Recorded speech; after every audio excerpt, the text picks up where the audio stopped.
ಸಾಲು ಸಾಲು ಹಗರಣಗಳ ಸುಳಿಯಲ್ಲಿ ಸಿದ್ದರಾಮಯ್ಯನವರ ಸರ್ಕಾರ ಇದೆ. ಸರ್ಕಾರಕ್ಕೆ ಹಗರಣಗಳ ಸಂಕಷ್ಟ ಒಂದು ಕಡೆಯಾದ್ರೆ ಮೈತ್ರಿಗೆ ಇದು ಬ್ರಹ್ಮಾಸ್ತ್ರವಾಗ್ತಾ ಇದೆ. ಸಿದ್ದರಾಮಯ್ಯನವರಿಗೆ ರಾಜೀನಾಮೆ ಕೊಡಲೇಬೇಕು ಅಂತ ದೋಸ್ತಿ ನಾಯಕರು ಬಿಗಿಪಟ್ಟನ ಹಿಡಿತಿದ್ದಾರೆ.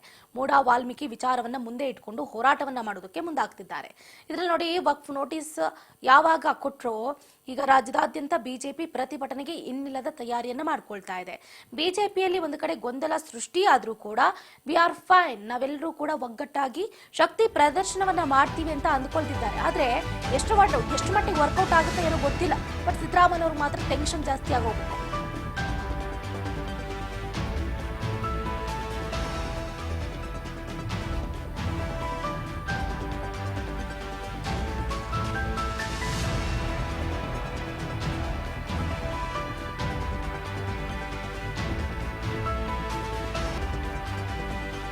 ಸಂಕಷ್ಟ ಸಂಕಷ್ಟ ಸಂಕಷ್ಟ, ಬರೀ ಸಂಕಷ್ಟದ ಸುಳಿನೇ ಆಗೋಯ್ತು. ಸಾಲು ಸಾಲು ಹಗರಣಗಳ ಸುಳಿಯಲ್ಲಿ ಸಿದ್ದರಾಮಯ್ಯ ಸರ್ಕಾರ ಇದೆ. ಸರ್ಕಾರಕ್ಕೆ ಹಗರಣಗಳ ಸಂಕಟ ಒಂದು ಕಡೆ ಆದ್ರೆ ಮೈತ್ರಿಗೆ ಬ್ರಹ್ಮಾಸ್ತ್ರವಾಗ್ತಾ ಇದೆ. ಸಿದ್ದರಾಮಯ್ಯನವರು ರಾಜೀನಾಮೆಯನ್ನು ಕೊಡಲೇಬೇಕು ಅಂತ ಬಿಗಿಪಟ್ಟಿಡ್ತಿದ್ದಾರೆ. ಮೂಡಾ ವಾಲ್ಮೀಕಿ ವಿಚಾರವನ್ನ ಮುಂದೆ ಇಟ್ಕೊಂಡು ಹೋರಾಟವನ್ನು ನಡೆಸೋದಕ್ಕೆ ತಯಾರಿಯನ್ನ ಮಾಡ್ಕೊಂಡಿದ್ದಾರೆ. ವಕ್ಫ್ ನೋಟಿಸ್ ರಾಜ್ಯದಾದ್ಯಂತ ಪ್ರತಿಭಟನೆಗೆ ಈಗಾಗಲೇ ಸಕಲ ಸಿದ್ಧತೆಯನ್ನು ಕೂಡ ಮಾಡ್ಕೊಂಡಿದ್ದಾರೆ. ಗಮನಿಸ್ತಾ ಇದ್ದೀವಿ, ಜಮೀರ್ ಮೇಲೆ ಈಗ ಕರಿ ಮೋಡದ ಛಾಯೆ ಬೀರ್ತಾ ಇದೆ. ಜಿಲ್ಲಾಧಿಕಾರಿ ಕಚೇರಿ ಮುಂದೆ ಪ್ರತಿಭಟನೆಯನ್ನ ಮಾಡೋದಕ್ಕೆ ಬಿಜೆಪಿ ನಾಯಕರು ತಯಾರಿಯನ್ನು ಮಾಡಿಕೊಂಡಿದ್ದಾರೆ. ವಕ್ಫ್ ಸಮಸ್ಯೆ ಪರಿಹಾರಕ್ಕೆ ಆಗ್ರಹಿಸಿ ಇದೇ 21ನೇ ತಾರೀಕು ಅಥವಾ 22ನೇ ತಾರೀಕು ಜಿಲ್ಲಾಧಿಕಾರಿಗಳ ಕಚೇರಿ ಮುಂದೆ ಹೋರಾಟ ನಡೆಸಲಾಗುತ್ತೆ ಅಂತ. ಅಷ್ಟೇ ಅಲ್ಲದೆ ಜನರಿಂದ ಅಹವಾಲು ಸ್ವೀಕಾರ ಮಾಡಲಾಗುತ್ತೆ ಅಂತ ಬಿಜೆಪಿಯ ಹಲವಾರು ನಾಯಕರು ಹೇಳಿಕೆಯನ್ನು ಕೊಟ್ಟಿದ್ದಾರೆ. ನಿನ್ನೆ ಬಿಜೆಪಿ ಕಚೇರಿಯಲ್ಲಿ ನಡೆದಂತಹ ಸುದ್ದಿಗೋಷ್ಠಿಯಲ್ಲಿ ಏನು ಮಾತಾಡಿದ್ರು ಹಲವು ನಾಯಕರು, ಶೋಷಣೆಗೆ ಒಳಗಾದಂತಹ ಸಹಸ್ರಾರು ಸಂಖ್ಯೆಯ ಸಾರ್ವಜನಿಕರು, ರೈತರನ್ನ ಬೆಳಗ್ಗೆಯಿಂದ ಸಂಜೆವರೆಗೂ ವೇದಿಕೆಗೆ ಬರಮಾಡಿಕೊಂಡು ಅಹವಾಲನ್ನ ಸ್ವೀಕಾರ ಮಾಡುವಂತಹ ಕೆಲಸ ಆಗುತ್ತೆ. ಸಮಸ್ಯೆಯ ಗಂಭೀರತೆಯನ್ನ ಜಿಲ್ಲಾವಾರು ಪರಾಮರ್ಶೆ ಮಾಡ್ತೀವಿ ಅಂತ ಇದೇ ಸಂದರ್ಭದಲ್ಲಿ ಬಿಜೆಪಿ ನಾಯಕರು ಮಾತಾಡಿದ್ರು. ಅಹವಾಲನ್ನ ಸ್ವೀಕಾರ ಮಾಡೋದಕ್ಕೆ ಪಕ್ಷದ ರಾಜ್ಯಾಧ್ಯಕ್ಷ BY ವಿಜೇಂದ್ರ ಈಗಾಗಲೇ 3 ತಂಡಗಳನ್ನ ಪ್ರಕಟಿಸಿಬಿಟ್ಟಿದ್ದಾರೆ. ಆ ತಂಡಗಳು ರಾಜ್ಯದಾದ್ಯಂತ ಪ್ರತಿ ಜಿಲ್ಲೆಗಳ ಪ್ರವಾಸವನ್ನು ಕೂಡ ಮಾಡುತ್ತೆ. ರೈತರು, ಮಠಮಾನ್ಯಗಳು ಮತ್ತು ಸಾರ್ವಜನಿಕರ ಸಮಸ್ಯೆಯನ್ನ ಆಲಿಸುವಂತಹ ಕೆಲಸ ನವೆಂಬರ್ 21 ಹಾಗೆ ನವೆಂಬರ್ 22ನೇ ತಾರೀಕು ಆಗುತ್ತೆ ಅಂತ ಈಗ ಬಿಜೆಪಿ ನಾಯಕರು ನಿನ್ನೆ ನಡೆದಂತಹ ಸುದ್ದಿಗೋಷ್ಠಿಯಲ್ಲಿ ತಿಳಿಸಿದ್ರು. ಇನ್ನೊಂದು ಕಡೆ ಏನಾಗ್ತಿದೆ ಅಂತಂದ್ರೆ, ಬಿಜೆಪಿ ನಾಯಕರು ಮಾಡ್ತಾ ಇರುವಂತಹ ಈ ಹೋರಾಟಕ್ಕೆ ಕಾಂಗ್ರೆಸ್ ನಾಯಕರು ವಿರೋಧವನ್ನು ವ್ಯಕ್ತಪಡಿಸ್ತಾ ಇದ್ದಾರೆ. ಈಗಾಗಲೇ DCM DK ಶಿವಕುಮಾರ್ ಅವರು ಕೂಡ ಇದರ ಬಗ್ಗೆ ಹೇಳಿಕೆಯನ್ನು ಕೊಟ್ಟರು. ವಕ್ಫ್ ವಿವಾದವನ್ನು ಬಳಸಿಕೊಂಡು ಕೋಮುಗಲಭೆಯನ್ನ ಸೃಷ್ಟಿ ಮಾಡುವಂತಹ ಪ್ರಯತ್ನವನ್ನ ಬಿಜೆಪಿ ಮಾಡ್ತಾ ಇದೆ. ಬಟ್ ಯಾವುದೇ ಕಾರಣಕ್ಕೂ ಕೂಡ ಇದು ವರ್ಕೌಟ್ ಆಗಲ್ಲ ಅಂತ DCM DK ಶಿವಕುಮಾರ್ ಅವರು ಕೂಡ ಹೇಳಿಕೆಯನ್ನು ಕೊಟ್ಟರು. ಈಗ ಹಗರಣಗಳ ವಿರುದ್ಧ ಸಮರವನ್ನ ಸಾರುವುದಕ್ಕೆ ದೋಸ್ತಿಗೆ ಸಿದ್ದು ಟಕ್ಕರನ್ನ ಕೊಡೋದಕ್ಕೆ ಮುಂದಾಗ್ತಿದ್ದಾರೆ. ರಾಜೀನಾಮೆಯನ್ನ ಒತ್ತಾಯಿಸಿದ ಮೈತ್ರಿ ವಿರುದ್ಧ ಅಹಿಂದ ಬ್ರಹ್ಮಾಸ್ತ್ರವನ್ನ ಬಿಡ್ತಿದ್ದಾರೆ. ಅಹಿಂದ ಅಸ್ತ್ರ ಜಲಪಿಸುವುದಕ್ಕೆ ತೆರೆಮರೆಯಲ್ಲೇ ಸಿಎಂ ಸಿದ್ದರಾಮಯ್ಯನವರು ಸೂತ್ರವನ್ನ ಹುಡುಕ್ತಾ ಇದ್ದಾರೆ. ಸದ್ದಿಲ್ಲದೆ ಶಕ್ತಿ ಪ್ರದರ್ಶನಕ್ಕೆ ಸಿಎಂ ಸಿದ್ದರಾಮಯ್ಯ ಹಂಚಿ ರೆಡಿ ಆಗ್ತಾ ಇದೆ. ಹಗರಣಗಳ ವಿರುದ್ಧ ಸಮರವನ್ನ ಸಾರುವುದಕ್ಕೆ ಹಾಗೆ ದೋಸ್ತಿಗೆ ಟಕ್ಕರನ್ನ ಕೊಡೋದಕ್ಕೆ ಸಿದ್ದರಾಮಯ್ಯರು ಮುಂದಾಗ್ತಿದ್ದಾರೆ. ರಾಜೀನಾಮೆಗೆ ಒತ್ತಾಯಿಸಿದ ಮೈತ್ರಿ ವಿರುದ್ಧ ಅಹಿಂದ ಬ್ರಹ್ಮಾಸ್ತ್ರವನ್ನ ಬಿಡೋದಕ್ಕೆ ಮುಂದಾಗ್ತಿದ್ದಾರೆ. ಅಹಿಂದ ಅಸ್ತ್ರವನ್ನ ಜಲಪಿಸೋದಕ್ಕೆ ತೆರೆಮರೆಯಲ್ಲೇ ಕಸರತ್ತು ನಡೀತಾ ಇದೆ.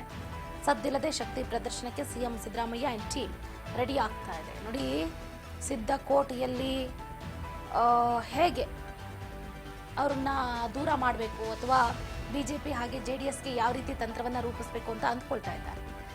ಅದರಲ್ಲೂ ಮುಖ್ಯವಾಗಿ ದಳಕೋಟೆಯಲ್ಲಿ ಅಬ್ಬರಿಸುವುದಕ್ಕೆ ಸಿಎಂ ಸಿದ್ದರಾಮಯ್ಯನವರು ಪ್ಲಾನ್ ಮಾಡಿಕೊಂಡಿದ್ದಾರೆ. ದೇವೇಗೌಡರ ತವರು ಜಿಲ್ಲೆಯಿಂದಲೇ ಅಹಿಂದ ಅಸ್ತ್ರವನ್ನ ಪ್ರಯೋಗ ಮಾಡೋದಕ್ಕೆ ಮುಂದಾಗ್ತಿದ್ದಾರೆ. ನನ್ನನ್ನ ಮುಟ್ಟಿದ್ರೆ ಹುಷಾರಂತ ಸವಾಲನ್ನ ಎಸೆದಿದ್ದಾರೆ ಸಿದ್ದರಾಮಯ್ಯನವರು. ನನ್ನನ್ನ ಮುಟ್ಟೋದಕ್ಕೆ ಸಾಧ್ಯನೇ ಇಲ್ಲ, ನನ್ನನ್ನ ಮುಟ್ಟೋದಕ್ಕಾಗೋದಿಲ್ಲ, ಒಂದು ವೇಳೆ ಮುಟ್ಟಿದ್ರೆ ಸರಿ ಇರೋದಿಲ್ಲ. ಈ ರೀತಿಯಾದಂತಹ ಹೇಳಿಕೆಯನ್ನು ಕೊಡೋದ್ರ ಮುಖಾಂತರ ಎಲ್ಲರ ಹುಬ್ಬೇರುವಂತೆ ಮಾಡಿದ್ದಾರೆ ಸಿದ್ದರಾಮಯ್ಯನವರು. ಈಗಾಗಲೇ ಒಂದು ಕಡೆ ಚನ್ನಪಟ್ಟಣ ಕ್ಷೇತ್ರವನ್ನು ಗೆಲ್ಲೋದಕ್ಕೆ ಸಾಕಷ್ಟು ಪ್ರಯತ್ನ ನಡೀತಾ ಇದೆ. ಚುನಾವಣೆ ಏನೋ ಆಯಿತು, ಇನ್ನು ರಿಸಲ್ಟ್ ಮಾತ್ರ ಅನೌನ್ಸ್ ಆಗುತ್ತೆ. ಆದರೆ ರಿಸಲ್ಟ್ ಏನಾಗುತ್ತೆ ಅನ್ನೋದು ಗೊತ್ತಿಲ್ಲ. ಈ ಸಂದರ್ಭದಲ್ಲಿ ನನ್ನನ್ನು ಮುಟ್ಟಿದ್ರೆ ಜನ ಸುಮ್ಮನೆ ಬಿಡೋದಿಲ್ಲ ಅಂತ ಸಿದ್ದರಾಮಯ್ಯನವರು ಹೇಳಿದರು. ಕೇಂದ್ರ ಸಚಿವ ವಿ ಸೋಮಣ್ಣ ಅವರು ಕೂಡ ಇದಕ್ಕೆ ಟಾಂಗನ್ನು ಕೊಟ್ಟರು. ಅದನ್ನು ಗಮನಿಸಿದ್ವಿ. ಟಿ ನರಸೀಪುರ ತಾಲೂಕಿನ ಹೊರಳಹಳ್ಳಿ ಬಳಿ ಏನು ನಡೆದಂತಹ ಕಾರ್ಯಕ್ರಮದಲ್ಲಿ ಸಿಎಂ ಸಿದ್ದರಾಮಯ್ಯನವರು ಮಾತಾಡ್ತಾರೆ, ಕರ್ನಾಟಕ ಜನ ನನ್ನನ್ನು ಮುಟ್ಟಿದ್ರೆ ಸುಮ್ಮನೆ ಬಿಡ್ತಾರೇನ್ರಿ? ಸುಮ್ಮನೆ ಬಿಡೋದಕ್ಕೆ ಸಾಧ್ಯನೇ ಇಲ್ಲ. ಸಮಾಜದಲ್ಲಿ ಅಶಾಂತಿ ಸೃಷ್ಟಿ ಮಾಡೋದೇ ಬಿಜೆಪಿ ನಾಯಕರ ಕೆಲಸ ಆಗೋಗ್ಬಿಟ್ಟಿದೆ. ಬಿಜೆಪಿಯವರು ನಮ್ಮ ಜೊತೆ ಚರ್ಚೆಗೆ ಬರಲಿ, ನಮ್ಮ ತಪ್ಪು ಏನಂತ ತೋರಿಸ್ಲಿ, ನೀವೆಲ್ಲರೂ ನನ್ನ ಜೊತೆ ನಿಲ್ಲಬೇಕು ಅಂತಲೂ ಕೂಡ ಇದೇ ಸಂದರ್ಭದಲ್ಲಿ ಸಿಎಂ ಸಿದ್ದರಾಮಯ್ಯನವರು ಕೇಳಿದ್ರು. ಈ ವಿಷಯಕ್ಕೆ ಸಂಬಂಧಪಟ್ಟಂತೆ ಕೇಂದ್ರ ಸಚಿವ ವಿ ಸೋಮಣ್ಣ ಅವರು ಕೂಡ ಅವತ್ತೇ ಉತ್ತರವನ್ನ ಕೊಟ್ಟರು. ಸಿಎಂ ಅವರನ್ನ ಯಾರಾದರೂ ಮುಟ್ಟೋದಕ್ಕಾಗುತ್ತಾ ಅಂತ ವ್ಯಂಗ್ಯವಾಡಿದ್ರು. ಅಷ್ಟೇ ಅಲ್ಲದೆ ರಾಜ್ಯ ಸರ್ಕಾರದ ಬಗ್ಗೆ ಟೀಕೆ ಕೂಡ ಮಾಡಿದ್ರು. ಸರ್ಕಾರದ ಕಾರ್ಯವೈಖರಿ ಬಗ್ಗೆ ಮುಖ್ಯಮಂತ್ರಿ ಸಿದ್ದರಾಮಯ್ಯನವರಿಗೆ ಕಿಂಚಿತ್ತೂ ಕಾಳಜಿ ಇಲ್ಲ ಅಂತ ಕೂಡ ಇನ್ನು ವಿ ಸೋಮಣ್ಣನವರು ಆಡಿದ್ರು.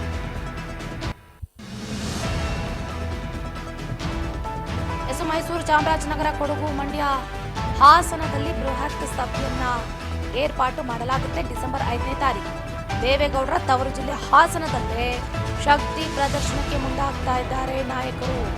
ಅಲ್ಪಸಂಖ್ಯಾತ, ಹಿಂದುಳಿದ ಮತ್ತು ದಲಿತರ ಬೃಹತ್ ಸಮಾವೇಶಕ್ಕೆ ವೇದಿಕೆಯು ಕೂಡ ಸಿದ್ಧ ಆಗ್ತಾ ಇದೆ. ವರ್ಷದ ಅಂತ್ಯದಲ್ಲಿ ರಾಜ್ಯದ 5 ಕಡೆಗಳಲ್ಲಿ ಅಹಿಂದ ಸಮಾವೇಶವನ್ನು ನಡೆಸೋದಕ್ಕೆ ಮುಂದಾಗ್ತಿದ್ದಾರೆ. ಎಲ್ಲ ಮೇನ್ ಜಿಲ್ಲೆಗಳೇ ಮೈಸೂರು, ಚಾಮರಾಜನಗರ, ಕೊಡಗು, ಮಂಡ್ಯ ಈ ಭಾಗದಲ್ಲಿ ಬೃಹತ್ ಮಟ್ಟದಲ್ಲಿ ಸಭೆಯನ್ನು ನಡೆಸೋದರ ಮುಖಾಂತರ ಬಿಜೆಪಿಗೆ ಟಕ್ಕರನ್ನ ಕೊಡೋದಕ್ಕೆ ಕಾಂಗ್ರೆಸ್ನ ನಾಯಕರು ಮುಂದಾಗ್ತಾ ಇರುವಂಥದ್ದು. ಬಟ್ ಇಲ್ಲಿ ಎಷ್ಟರ ಮಟ್ಟಿಗೆ ವರ್ಕೌಟ್ ಆಗುತ್ತೆ ಅನ್ನೋದೇ ಪ್ರಶ್ನೆ.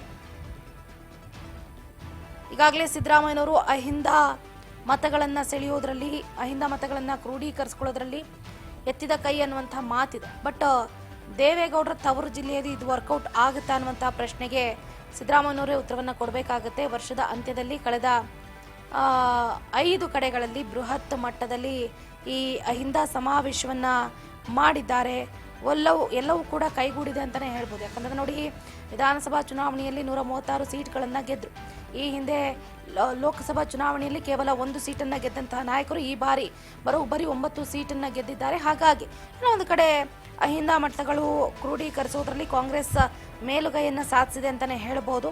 ನೋಡ್ಬೇಕಾಗುತ್ತೆ ಡಿಸೆಂಬರ್ 9ನೇ ತಾರೀಕು ಏನು ಜೆಡಿಎಸ್ನ ಭದ್ರಕೋಟೆಯಲ್ಲಿ ಕಾಂಗ್ರೆಸ್ನ ನಾಯಕರು ಯಾವ ರೀತಿ ರಣಕಹಳೆಯನ್ನ ಮೊಳಗಿಸ್ತಾರೆ ಏನು ಅನ್ನೋದನ್ನ ಕಾದಷ್ಟೇ ನೋಡ್ಬೇಕಾಗುತ್ತೆ. ಇದ್ರ ಬಗ್ಗೆ ಹೆಚ್ಚಿನ ಡೀಟೇಲ್ಸ್ ಅನ್ನ ಕೊಡ್ತಾ ಹೋಗ್ತಾರೆ ನಮ್ಮ political reporter Basavaraj Hoogar. Desk line ನಿಂದ ಜಾಯ್ನ್ ಆಗ್ತಿದ್ದಾರೆ. ಬಸವರಾಜ್, ಗಮನಿಸ್ತಾ ಇದ್ದೀವಿ, ಹಗರಣಗಳ ವಿರುದ್ಧ ಸಮರವನ್ನ ಸಾರೋದಕ್ಕೆ ಸಿದ್ದರಾಮಯ್ಯನವರು ಒಂದು ಹೊಸ ಅಸ್ತ್ರವನ್ನ ಹೂಡ್ತಾ ಇದ್ದಾರೆ. ಇದೆಷ್ಟು ಮಟ್ಟಿಗೆ ವರ್ಕೌಟ್ ಆಗ್ಬೋದು? ಡಿಸೆಂಬರ್ 5ನೇ ತಾರೀಕು, ಅದರಲ್ಲೂ ಮುಖ್ಯವಾಗಿ ಏನು ಜೆಡಿಎಸ್ನ ಭದ್ರಕೋಟೆಯನ್ನ ಛಿದ್ರ ಮಾಡೋದಕ್ಕೆ ಒಂದು ಬೃಹತ್ ಸಮಾವೇಶವನ್ನ ಬೇರೆ ಆಯೋಜನೆ ಮಾಡಿದ್ದಾರೆ. ಏನಾಗ್ಬೋದು ಅಂತ? ಮೂಡ ಹಗರಣವನ್ನ ಅಸ್ತ್ರವನ್ನಾಗಿ ಬಳಸಿಕೊಂಡಿರ್ತಕ್ಕಂಥ ಬಿಜೆಪಿ ಮತ್ತು ಜೆಡಿಎಸ್ ನಾಯಕರು ದೊಡ್ಡ ಮಟ್ಟದಲ್ಲಿ ಈ ಒಂದು ಪ್ರಕರಣವನ್ನ ತೆಗೆದುಕೊಂಡು ಹೋಗಬೇಕು ಅನ್ನುವಂತ ನಿರ್ಧಾರಕ್ಕೂ ಕೂಡ ಬಂದಂತೆ ಕಾಣ್ತಾ ಇದೆ. ಯಾಕಂತಂದ್ರೆ ಈಗಾಗಲೇ ಮೈಸೂರಿನವರೆಗೂ ಕೂಡ ಪಾದಯಾತ್ರೆ ಮಾಡಿದ್ದಾರೆ, ಸಾಕಷ್ಟು ಪ್ರತಿಭಟನೆಗಳು ಕೂಡ ಮಾಡಿರ್ತಕ್ಕಂಥದ್ದು. ಇನ್ನೊಂದು ಕಡೆ ವಾಲ್ಮೀಕಿ ಹಗರಣ ವಿಚಾರಕ್ಕೆ ಸಂಬಂಧಪಟ್ಟಂತೆ ಕೂಡ ದೊಡ್ಡ ಮಟ್ಟದಲ್ಲಿ ಅದನ್ನು ಕೂಡ ಹೋರಾಟವನ್ನು ಕೂಡ ಮಾಡಿರ್ತಕ್ಕಂಥದ್ದು. ಹಾಗಾಗಿ ಹೀಗೆ ಹಲವು ಪ್ರಕರಣಗಳನ್ನ ಮುಂದಿಟ್ಟುಕೊಂಡು ಸಿಎಂ ಸಿದ್ದರಾಮಯ್ಯನವರು ರಾಜೀನಾಮೆ ಕೊಡಬೇಕು ಅವರ ಸಿಎಂ ಸ್ಥಾನಕ್ಕೆ ಅನ್ನುವಂಥದ್ದನ್ನ ಪ್ರಬಲವಾಗಿ ಒಂದು ಮಂಡನೆ ಮಾಡ್ತಾ ಇದ್ದಾರೆ. ಬೇರೆ ಬೇರೆ ಜಿಲ್ಲೆಗಳು ಹೋದಂತ ಸಂದರ್ಭದಲ್ಲೂ ಕೂಡ ಸಿಎಂ ಸಿದ್ದರಾಮಯ್ಯನವರ ವಿರುದ್ಧ ಆಕ್ರೋಶವನ್ನು ಕೂಡ ವ್ಯಕ್ತಪಡಿಸ್ತಾ ಇದ್ದಾರೆ. ಹಾಗಾಗಿ ಇವಕ್ಕೆಲ್ಲವೂ ಕೂಡ ಒಂದು ಟಕ್ಕರ್ ಕೊಡಬೇಕು ಅನ್ನುವಂತ ನಿಟ್ಟಿನಲ್ಲಿ ಸಿಎಂ ಸಿದ್ದರಾಮಯ್ಯನವರು ಸದ್ದಿಲ್ಲದೆ ಒಂದು ದೊಡ್ಡ ಮಟ್ಟದ ಅಹಿಂದ ಸಮಾವೇಶವನ್ನ ಮಾಡ್ಲಿಕ್ಕೆ ಸಿದ್ಧತೆಯನ್ನ ಮಾಡ್ಕೊಳ್ತಾ ಇದ್ದಾರೆ ಅನ್ನುವಂತ ಮಾಹಿತಿ ಕೂಡ ಸಿಗ್ತಾ ಇದೆ. ಯಾಕಂತಂದ್ರೆ ಈಗಾಗಲೇ ಒಂದು ಕಡೆ ಅಹಿಂದ ನಾಯಕ ನಾನು ಅನ್ನುವಂಥದ್ದನ್ನ ಸಾಕಷ್ಟು ಬಾರಿ ಅವರು ತೋರ್ಪಡಿಸಿದ್ದಾರೆ. ಅವರು ಹಲವಾರು ಸಭೆ ಸಮಾರಂಭಗಳಲ್ಲಿ ಕೂಡ ಅವರು ಅದನ್ನೇ ಪ್ರತಿಪಾದನೆ ಮಾಡ್ತಾರೆ. ಹಾಗಾಗಿ ಈಗ ಸಿಎಂ ಸಿದ್ದರಾಮಯ್ಯನವರು ಕೂಡ ಅಹಿಂದ ಅಲ್ಪಸಂಖ್ಯಾತ ಮತ್ತೆ ಸಾಕಷ್ಟು ಏನು ಅಹಿಂದ ಸಮುದಾಯಗಳನ್ನ ಒಟ್ಟಿಗೆ ಸೇರಿಸಿ ದೊಡ್ಡ ಮಟ್ಟದಲ್ಲಿ ಒಂದು ಶಕ್ತಿ ಪ್ರದರ್ಶನ ಮಾಡಬೇಕು ಅನ್ನುವಂತ ನಿರ್ಧಾರಕ್ಕೂ ಕೂಡ ಸಿಎಂ ಸಿದ್ದರಾಮಯ್ಯನವರು ಬಂದಂತೆ ಕಾಣ್ತಾ ಇದೆ. ಈ ಬಗ್ಗೆ ಆಪ್ತ ಸಚಿವರಿಗೂ ಕೂಡ ಒಂದಿಷ್ಟು ಸೂಚನೆ ಕೊಟ್ಟಿದ್ದಾರೆ ಅನ್ನುವಂಥದ್ದು. ಡಿಸೆಂಬರ್ 5ರಂದು ದೊಡ್ಡ ಮಟ್ಟದಲ್ಲಿ ಒಂದು ಅಹಿಂದ ಸಮಾವೇಶ ಮಾಡಬೇಕು ಅನ್ನುವಂತಹ ನಿರ್ಧಾರವನ್ನು ಕೂಡ ಕೈಗೊಂಡಿದ್ದಾರೆ ಅನ್ನುವಂಥದ್ದು. ಪ್ರಮುಖವಾಗಿ ಏನು ಮಾಜಿ ಪ್ರಧಾನಿ ದೇವೇಗೌಡರ ಒಂದು ತವರು ಜಿಲ್ಲೆಯಲ್ಲೇ ಈ ಈ ಒಂದು ಶಕ್ತಿ ಪ್ರದರ್ಶನ ಮಾಡಬೇಕು, ಈ ಮುಖಾಂತರ ಏನು ರಾಜೀನಾಮೆಗಾಗಿ ಆಗ್ರಹಿಸ್ತಾ ಇದ್ದಾರೆ ಅವರಿಗೆ ಟಕ್ಕರ್ ಕೊಡಬೇಕು ಅನ್ನುವಂತ ನಿಟ್ಟಿನಲ್ಲಿ ಸಿಎಂ ಸಿದ್ದರಾಮಯ್ಯನವರು ಮುಂದಾಗಿದ್ದಾರೆ. ಈಗಾಗಲೇ ಸಚಿವರಾಗಿರ್ತಕ್ಕಂಥ KN ರಾಜಣ್ಣ ಮತ್ತೆ SD ಮಹದೇವಪ್ಪ ಅವರಿಗೂ ಕೂಡ ಒಂದು ಸೂಚನೆಯನ್ನ ಕೊಟ್ಟಿದ್ದಾರೆ. ನೀವು ಈ ಒಂದು ಅಹಿಂದ ಸಮಾವೇಶಕ್ಕೆ ಅಗತ್ಯ ಇದ್ದಂತ ಸಿದ್ಧತೆಗಳನ್ನ ಮಾಡ್ಕೊಳ್ಳಿ, ನಾನು ಹೈಕಮಾಂಡ್ ನಾಯಕರ ಒಪ್ಪಿಗೆಯನ್ನ ನಾನು ಪಡೆದುಕೊಳ್ತೇನೆ, ನಾವು ದೊಡ್ಡ ಮಟ್ಟದಲ್ಲಿ ಒಂದು ಶಕ್ತಿ ಪ್ರದರ್ಶನ ಮಾಡಲೇಬೇಕು ಅನ್ನುವಂತ ನಿಟ್ಟಿನಲ್ಲಿ ಕೂಡ ಸಿಎಂ ಸಿದ್ದರಾಮಯ್ಯನವರು ಆಪ್ತ ಸಚಿವರ ಜೊತೆ ಚರ್ಚೆ ನಡೆಸಿದ್ದಾರೆ ಅನ್ನುವಂಥದ್ದು ಕೂಡ ಇರ್ತಕ್ಕಂಥ ವಿಚಾರ. ಹಾಗಾಗಿ ಏನು 5 ಜಿಲ್ಲೆಗಳಲ್ಲಿ ಪ್ರಮುಖವಾಗಿ ಚಾಮರಾಜನಗರ, ಕೊಡಗು, ಮೈಸೂರು, ಮಂಡ್ಯ ಈ ಒಂದು ಭಾಗಗಳಲ್ಲಿ, ಹಾಸನ ಈ ಒಂದು 5 ಜಿಲ್ಲೆಗಳಲ್ಲಿ ಕೂಡ ದೊಡ್ಡ ಮಟ್ಟದಲ್ಲಿ ಅಹಿಂದ ಸಮಾವೇಶ ಮಾಡಬೇಕು, ಎಲ್ಲಾ ಅಹಿಂದ ವರ್ಗಗಳನ್ನ ಸೇರಿಸಿ ಒಂದು ದೊಡ್ಡ ಮಟ್ಟದಲ್ಲಿ ನನ್ನ ಹಿಂದೆ ಅಹಿಂದ ವರ್ಗ ಇದೆ ಅನ್ನುವಂಥದ್ದನ್ನ ತೋರ್ಪಡಿಸಬೇಕು ಅನ್ನುವಂತ ನಿಟ್ಟಿನಲ್ಲಿ ಸಿಎಂ ಸಿದ್ದರಾಮಯ್ಯವರು ಮುಂದಾಗುವಂತ ಎಲ್ಲ ಸಾಧ್ಯತೆ ಇರುವಂತದ್ದು. ಯಾಕಂತಂದ್ರೆ ಮೊನ್ನೆ ನರಸೀಪುರದಲ್ಲಿ ಕೂಡ ಬಹಿರಂಗ ಒಂದು ಸಮಾರಂಭದಲ್ಲೇ ನನ್ನನ್ನ ಮುಟ್ಟಿದ್ರೆ ಇಡೀ ರಾಜ್ಯದ ಜನತೆ ಸುಮ್ಮನಿರಲ್ಲ ಅನ್ನುವಂತಹ ಮಾತುಗಳನ್ನು ಕೂಡ ಸಿಎಂ ಸಿದ್ದರಾಮಯ್ಯವರು ಆಡಿದ್ರು. ಹಾಗಾಗಿ ಇದನ್ನೇ ದೊಡ್ಡ ಮಟ್ಟದಲ್ಲಿ ತೆಗೆದುಕೊಂಡು ಹೋಗ್ಬೇಕು, ಏನಾದ್ರೂ ಸಿಎಂ ಸ್ಥಾನಕ್ಕೆ ರಾಜೀನಾಮೆ ಕೊಡಿ ಅನ್ನುವಂಥದ್ದು ಅಥವಾ ಬೇರೆ ಬೇರೆ ಹಗರಣಗಳನ್ನ ಮುಂದಿಟ್ಟುಕೊಂಡು ದೊಡ್ಡ ಮಟ್ಟದಲ್ಲಿ ಏನಾದ್ರೂ ಪ್ರತಿಭಟನೆಗೆ ಮುಂದಾದ್ರೆ ಅಹಿಂದ ಒಂದು ಮತಗಳನ್ನು ಕೂಡ ವಿಪಕ್ಷಗಳು ಕಳೆದುಕೊಳ್ತಾವೆ ಅನ್ನುವಂತ ನಿಟ್ಟಿನಲ್ಲಿ ಕೂಡ ಒಂದು ಸಂದೇಶ ರವಾನೆ ಮಾಡ್ಲಿಕ್ಕೆ ಸಿಎಂ ಸಿದ್ದರಾಮಯ್ಯವರು ಮುಂದಾಗ್ತಾ ಇದ್ದಾರೆ. ಚಂದ್ರಕಲಾ, ಬಸವರಾಜ್, ನಾವ್ ಇನ್ನೊಂದು ಕೂಡ ಗಮನಿಸಬೇಕಾಗುತ್ತೆ, ಮನೆ ಒಂದು 3 ಬಾಗಿಲಾಗ್ತಾ ಇದೆ ಕರ್ನಾಟಕ ಬಿಜೆಪಿಯದ್ದು. ಯಾಕಂತಂದ್ರೆ ಇಲ್ಲಿ ಗಂಡ ಹೆಂಡತಿ ಜಗಳದಲ್ಲಿ ಕೂಸ್ ಬಡವಾಯ್ತು ಅನ್ನೋ ರೀತಿಯಲ್ಲಿ ಕಾರ್ಯಕರ್ತರು ಒಂದು ಕಡೆ ಗಲಿಬಿಲಿ ಆಗ್ತಾ ಇದ್ದಾರೆ. ಯಾಕಂದ್ರೆ ನೋಡಿ, ನವೆಂಬರ್ 21ನೇ ತಾರೀಕು ಅಥವಾ 22ನೇ ತಾರೀಕು ರಾಜ್ಯದಾದ್ಯಂತ ಪ್ರತಿಭಟನೆಯನ್ನ ಮಾಡೋದಕ್ಕೆ ಬಿಜೆಪಿ ನಾಯಕರು ಮುಂದಾಗ್ತಾ ಇದ್ದಾರೆ. ಇದ್ರ ಬಗ್ಗೆ ಹೆಚ್ಚಿನ ಡೀಟೇಲ್ಸ್ ಏನಿದೆ ಅಂತ? ಚಂದ್ರಕಲಾ, ಒಂದ್ ಕಡೆ ಆಡಳಿತಾರೂಢ ಪಕ್ಷ ಕಾಂಗ್ರೆಸ್ ಪಕ್ಷದ ನಾಯಕರನ್ನ ಕಟ್ಟಿ ಹಾಕ್ಲಿಕ್ಕೆ ವಿಪಕ್ಷಗಳು ದೊಡ್ಡ ಮಟ್ಟದಲ್ಲಿ ಪ್ರತಿಭಟನೆ ಹೋರಾಟಕ್ಕೆ ಸಿದ್ಧತೆ ಮಾಡ್ಕೊಳ್ತಾ ಇದ್ದೇವೆ. ಆದ್ರೆ ಈ ಒಂದು ಪ್ರತಿಭಟನೆ ಹೋರಾಟ ಇವುಗಳಿಗೆ ಎಲ್ಲೋ ಒಂದು ಕಡೆ ಬಿಜೆಪಿಯ ಪಕ್ಷದಲ್ಲೇ ಒಂದು ಅಸಮಾಧಾನ, ಒಂದಿಷ್ಟು ಅವರವರ ನಡುವೆ ಹೊಂದಾಣಿಕೆ ಇಲ್ಲ ಅನ್ನುವಂತ ರೀತಿಯಲ್ಲಿ ಕೂಡ ನಡೆದುಕೊಳ್ತಾ ಇದ್ದಾರೆ. ಉದಾಹರಣೆಗೆ ವಕ್ಫ್ ವಿಚಾರಕ್ಕೆ ಸಂಬಂಧಪಟ್ಟಂತೆ ಇಡೀ ರಾಜ್ಯಾದ್ಯಂತ ಹೋರಾಟ ಮಾಡ್ಲಿಕ್ಕೆ ಬಿಜೆಪಿ ನಾಯಕರು ಪ್ರಯತ್ನವನ್ನ ಪಡ್ತಾ ಇದ್ದಾರೆ. ಸಾಕಷ್ಟು ಈಗ ಒಂದು ಬಿಜೆಪಿ ಪಕ್ಷದಿಂದಲೂ ಕೂಡ ತಂಡಗಳನ್ನು ರಚನೆ ಮಾಡಿದ್ದಾರೆ. ಆದ್ರೆ ಇದರಲ್ಲಿ ಈ ಒಂದು ಹೋರಾಟದ ಒಂದು ನೇತೃತ್ವವನ್ನ ವಿಪಕ್ಷ ನಾಯಕರಾಗಿರ್ತಕ್ಕಂಥ R.ಅಶೋಕ್ ಅವರು ವಹಿಸಿಕೊಳ್ಬೇಕು, ಮತ್ತೆ ಇನ್ನೊಂದು ಬಿಜೆಪಿಯ ರಾಜ್ಯಾಧ್ಯಕ್ಷರಾಗಿರ್ತಕ್ಕಂಥ ವಿಜೇಂದ್ರ ಅವರು ಕೂಡ ವಹಿಸಿಕೊಳ್ಬೇಕು. ಆದ್ರೆ ಇಲ್ಲಿ ಆಗಿರ್ತಕ್ಕಂಥದ್ದೇ ಬೇರೆ. ಒಂದು ಕಡೆ ಬಿಜೆಪಿಯ ಅಂದ್ರೆ ಹೈಕಮಾಂಡ್ ನಾಯಕರಿಂದ ಒಂದು ಟೀಮ್ ಅನ್ನ ರೆಡಿ ಮಾಡಿದ್ದಾರೆ, ಅದು ವಿಜೇಂದ್ರ ಅವರ ನೇತೃತ್ವದಲ್ಲಿ ಕೂಡ ಇರ್ತಕ್ಕಂಥ 2 ಟೀಮ್ಗಳಾಗಿ ಮಾಡಿದ್ದಾರೆ. ಇನ್ನೊಂದು ಕಡೆ ಇವರು ಮಾಡೋಕ್ಕಿಂತ ಮುಂಚಿತವಾಗಿ ಏನು ಶಾಸಕರಾಗಿರ್ತಕ್ಕಂಥ ಬಸವನಗೌಡ ಪಾಟೀಲ್ ಯತ್ನಾಳ್ ಅವರು, ರಮೇಶ್ ಜಾರಕಿಹೊಳಿ ಅವರು, ಮತ್ತೆ ಲಿಂಬಾವಳಿ ಅವರು ಸೇರಿದಂತೆ ಹಲವು ನಾಯಕರು ಒಂದು ಅಸಮಾಧಾನಿತ ನಾಯಕರ ಅನ್ನುವಂತ ರೆಬಲ್ ಟೀಮ್ ಅನ್ನುವಂಥದ್ದು ಕೂಡ ಕರೆಸಿಕೊಳ್ತಾರೆ. ಅವರು ಒಂದು ಪ್ರಮುಖವಾಗಿ ಒಂದು ಪ್ರತ್ಯೇಕವಾಗಿರ್ತಕ್ಕಂಥ ಸಭೆಯನ್ನ ನಡೆಸಿ ಸುದ್ದಿಗೋಷ್ಠಿಯನ್ನು ನಡೆಸಿ ಒಂದು ನಾವು ವಕ್ಫ್ ವಿಚಾರಕ್ಕೆ ಸಂಬಂಧಪಟ್ಟಂತೆ ಇಡೀ ರಾಜ್ಯಾದ್ಯಂತ ಒಂದು ಜನರ ಸಮಸ್ಯೆಗಳನ್ನ ಆಲಿಸಲಿಕ್ಕೆ ನಾವು ಹೋಗ್ತಾ ಇದ್ದೇವೆ ಅನ್ನುವಂಥದ್ದನ್ನು ಕೂಡ ಅವರು ಘೋಷಣೆ ಮಾಡಿರ್ತಕ್ಕಂಥದ್ದು. ಹಾಗಾಗಿ ಬಿಜೆಪಿಯ ಪಾಳ್ಯದಲ್ಲಿ ಏನು ರಾಜ್ಯಾಧ್ಯಕ್ಷರ ಮಾತು ಕೂಡ ಕೇಳ್ತಾ ಇಲ್ವಾ, ಹೈಕಮಾಂಡ್ ನಾಯಕರ ಮಾತಿಗೂ ಕೂಡ ಕ್ಯಾರೆ ಅಂತ ಇಲ್ವಾ ಅನ್ನುವಂತ ಮಾತುಗಳು ಕೂಡ ಆರಂಭಿಸಿದಾವೆ. ಯಾಕಂತಂದ್ರೆ ಪ್ರತ್ಯೇಕವಾಗಿರ್ತಕ್ಕಂಥ ಬಣಗಳು 2 ತಂಡಗಳು ಈಗ 4 ತಂಡಗಳಾಗಿ ರಾಜ್ಯಾದ್ಯಂತ ಬಿಜೆಪಿ ನಾಯಕರು ಹೋಗ್ತಾ ಇದ್ದಾರೆ. ಇವರಲ್ಲಿ ಹೊಂದಾಣಿಕೆ ಇಲ್ಲ ಅನ್ನುವಂಥದ್ದು ಕಾಂಗ್ರೆಸ್ ಪಕ್ಷದ ನಾಯಕರು ಕೂಡ ಒಂದಿಷ್ಟು ಲೇವಡಿ ಕೂಡ ಮಾಡ್ತಾ ಇದ್ದಾರೆ. ಈ ಒಂದು ನಿಟ್ಟಿನಲ್ಲಿ ಆಡಳಿತಾರೂಢ ಪಕ್ಷದ ವಿರುದ್ಧವಾಗಿ ಹೋರಾಟ ಮಾಡುವಂತ ಸಂದರ್ಭದಲ್ಲಿ ಒಗ್ಗಟ್ಟಿನ ಪ್ರದರ್ಶನ ಎಲ್ಲೋ ಒಂದು ಕಡೆ ಇವರಿಗೆ ಒಂದು ಮೈನಸ್ ಪಾಯಿಂಟ್ ಆಗುವಂತ ಎಲ್ಲಾ ಸಾಧ್ಯತೆ ಕಂಡು ಬರ್ತಾ ಇದ್ದಾವೆ. ಚಂದ್ರಕಲಾ, ಥ್ಯಾಂಕ್ ಯು ಬಸವರಾಜ್ ಹೋಗ ನಿಮ್ಮ ಕಂಪ್ಲೀಟ್ ಮಾಹಿತಿಗಾಗಿ. ಒಟ್ಟಾರೆಯಾಗಿ ಸಿದ್ದು ಅಹಿಂದ ಬ್ರಹ್ಮಾಸ್ತ್ರವನ್ನ ಹೂಡೋದಕ್ಕೆ ಎಲ್ಲಾ ರೀತಿಯಾದಂತಹ ತಯಾರಿ ನಡೀತಾ ಇದೆ. 2-3 ದಿನಗಳಲ್ಲಿ ಹೈಕಮಾಂಡ್ ಅನುಮತಿಯನ್ನ ಪಡ್ಕೊಂಡು ಅದಾದ ನಂತರ ದಿಟ್ಟ ಹೆಜ್ಜೆಯನ್ನ ಇಡೋದಕ್ಕೆ ಸಿದ್ದರಾಮಯ್ಯನವರು ಮುಂದಾಗ್ತಾ ಇದ್ದಾರೆ. ಗೊತ್ತಿಲ್ಲ ಎಷ್ಟರ ಮಟ್ಟಿಗೆ ಇದು ವರ್ಕೌಟ್ ಆಗುತ್ತೆ, ಬಿಜೆಪಿ ನಾಯಕರಿಗೆ ಇದು ಎಷ್ಟರ ಮಟ್ಟಿಗೆ ಎಫೆಕ್ಟ್ ಆಗುತ್ತೆ ಏನು ಅನ್ನೋದನ್ನ ಕಾದಷ್ಟೇ ನೋಡ್ಬೇಕಾಗುತ್ತೆ.